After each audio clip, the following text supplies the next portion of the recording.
Good morning, my name is Wayne, and today we're going to talk about additional options for external drives for your MacBook Air.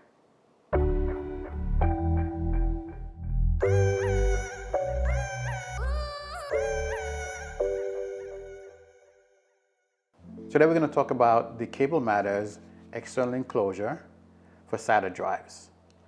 This particular one comes with the USB-C enclosure.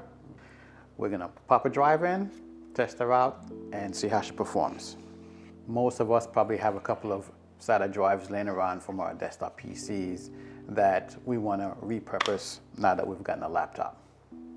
I have a couple of drives that are going to pop in and test the different speeds and see how they perform. So today I have with me two drives, one from Micron and a Hyundai. Yes, Hyundai actually makes solid state drives. If you don't know about Hyundai, they're actually a pretty big company in Korea. They make things from cars to computers, chips, locomotive, ships, a lot of things. So I decided to take a chance on it and see how it does.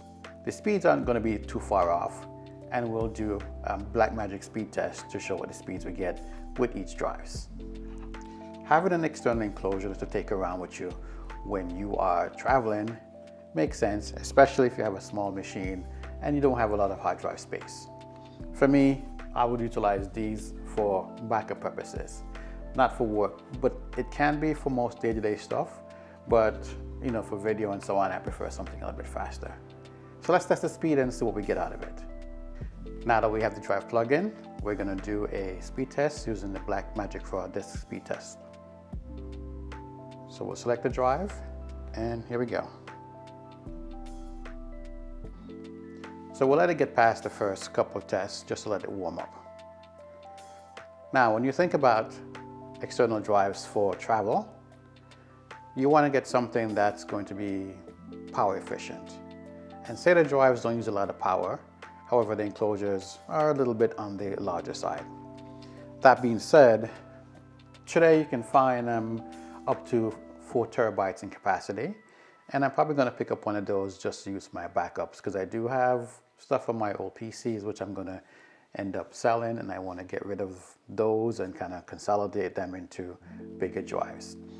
I'll probably get a larger enclosure. Well, I shouldn't say a large enclosure, but like a SATA enclosure with 4 bays, so I can utilize that at home for my backup purposes. Okay, so a couple of passes have gone by, and here's where it stands. On the right side, we're about 370 megabytes per second. And on the read, that's what we're getting at, 384. Now think about utilizing this for most video purposes. You can actually utilize it and actually work from it. These drives are used sometimes in external cases for like your Atomos Ninja recorder or for other larger cameras that require bigger hard drive space. Now we'll switch over to the Hyundai drive. I'm going to connect it and do some tests. Depending on your personal use case, either a SATA SSD or an M.2 NVMe SSD may work better for your purposes. The prices are coming to where they're about close. I think the enclosures are probably going to be where the cost differences are. Now for your typical SATA drives, that's what, 6 megabits per second, so up to 500 and so megabytes per second for read and write. And that's not a lot, but for most purposes, hey, most of the things we do, we're never going to utilize at maximum speed, whether it be 3400, 6000, 7000 megabits per second on that PCIe NVMe.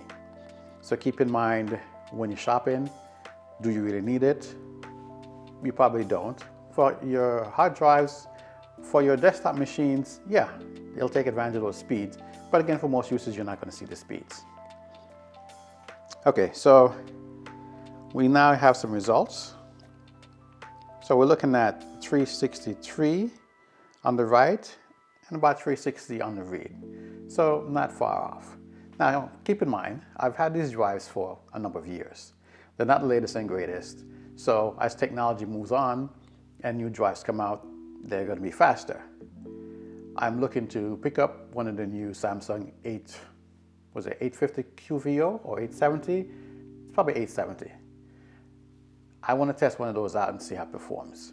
And being a QVO drive, yeah, for storage, it's not a big thing. And the speeds on it's probably going to be the same as well. Getting something in a 2 terabyte to 4 terabyte region for your backup purposes, it works great, and the price actually isn't too bad. Crucial makes some pretty good ones, as well as Western Digital, SanDisk, and a couple other manufacturers are out there. So you can pick whichever you want and go with that one. To wrap up, utilizing a SATA SSD in enclosure with about 3.1, 3.2, 10 megabits per second, because I think that's probably the max you can get out of these enclosures. And it's not going to be much faster thinking about the speed you're going to get from these SATA drives. But they're light. And enclosure isn't too light. They're not as light as an NVMe, but when you think about it, cost-wise, you probably have a bunch of them sitting around your house already, and they're ready to go. You can repurpose them. Get an enclosure, pop it inside, and you're ready to go. Thank you for stopping by the channel and watching the video. I hope you find the information useful. And if you have any questions, please let me know. I'd also ask for you to subscribe to the channel and give the video a thumbs up. I'll be presenting more information about technology that we can use for our MacBook Air. Thanks. Take care.